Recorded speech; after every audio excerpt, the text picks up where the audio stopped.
اس شیر خوار بچے کو پانی دے دو۔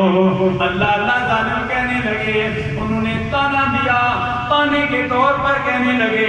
آئے امام حسین اگر آپ نے پانی مانگنا ہے تو اپنے دادا حضرت اسماعیل ذبیح اللہ سے مانگو، جنہوں نے زمین پر ایڑیاں رگڑی تو پانی کے چشمہ جاری ہو گیا۔ فرما پانی مانگنا ہے اپنے نانا جان سے مانگیے، جنہوں نے اپنی انگلیوں سے پانی کے چشمے جاری کر دیے۔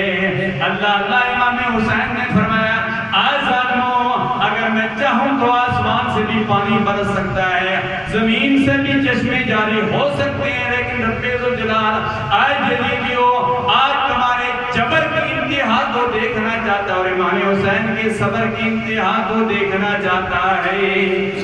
جب آپ نے یہ فرمایا، ہرملا آگے بڑھا، شیر خوار بچے کو تیر مارا، حضرت علی اصغر کے حلق کو تیر چیرتا ہوا امام حسین کے دائیں بازو میں پیوست ہو جاتا ہے۔ امام علی مقام رضی اللہ تعالیٰ عنہ وہ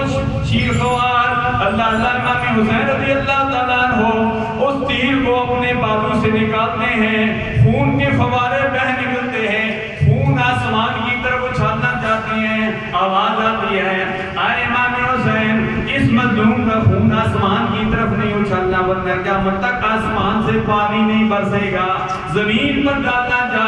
زمین بھی بہت بڑی ہے، آئے امام حسین زمین پر نہیں ڈالنا ورنہ قیامت تک زمین سے سبزہ نہیں ہوگے گا۔